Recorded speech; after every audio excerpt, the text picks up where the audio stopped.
Like so many fledgling entrepreneurs in the stone industry, Jacob Margalit literally started his business in the back of a pickup truck, and in 15 years built it into a thriving enterprise. One evening, while unloading granite slabs from a trailer with his associates at Golden West Tile and Stone in Valencia, California, the slabs came loose and pinned the 44-year-old owner against the sidewall of the trailer, crushing him to death. He left a wife and 2 children. Adam McCabe never really got a chance to grow old in his family's multi-location stone business, Midwest Tile. McCabe, the son of one of the owners of the firm, was fatally injured when a slab being moved with a forklift truck fell and struck him in the head at an Oklahoma City facility. He was just 21 years old.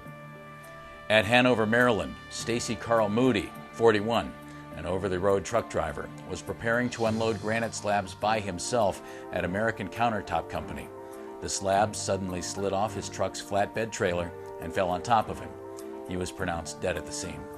In Brooklyn, New York, a warehouse worker at First Choice Supply named Yuquan Chen, 47, was killed when a stack of granite slabs toppled on him, killing him instantly.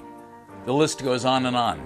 In Solon and Cincinnati, Ohio, Winter Park, Florida, all across America, there have been dozens of victims of stone industry slab handling accidents.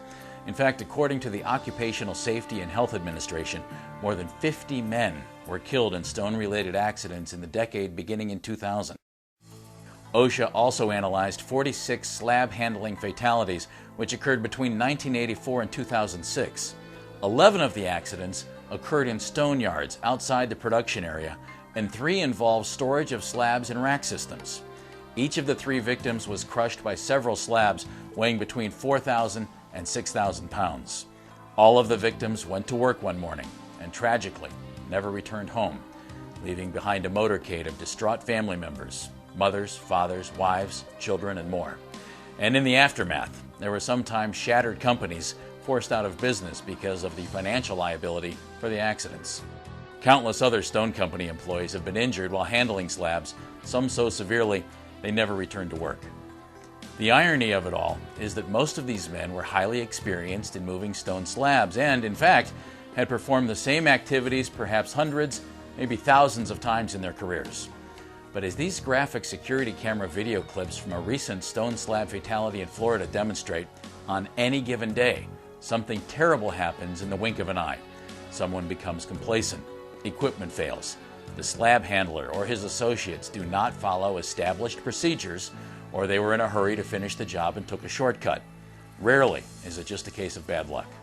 The fact is that most of these tragic accidents would never have happened if safety precautions had been precisely followed and the operators had taken the time to do it right. It's as simple as that. Slab handling accidents in the plant, in stone yards, while unloading, or even on the job site can be avoided with proper training and a consistent attitude of safety by all those engaged in handling potentially dangerous slabs. That's why the Marble Institute of America has produced a series of training modules for the industry. The goal is to eliminate the kind of accidents that killed Jacob Margalit, Adam McCabe, Stacy Carl Moody, Yuquan Chen, and so many more. Unfortunately, many have the attitude that it'll never happen to me, but the reality is it could. We urge you to view the modules carefully and to review them regularly.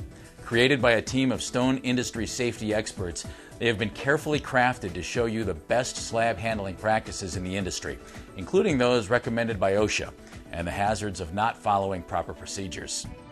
In the end, you have to realize that doing it right every time can really be a matter of life and death. This DVD includes several sections which are designed to be used individually or collectively in your training program. Those sections include an overview of slabs, handling slabs with overhead cranes, handling slabs with forklifts, slings and clamps, material handling in containers, material handling in flatbed trucks, customer viewing. It is important to remember that there is no place for complacency in the stone business.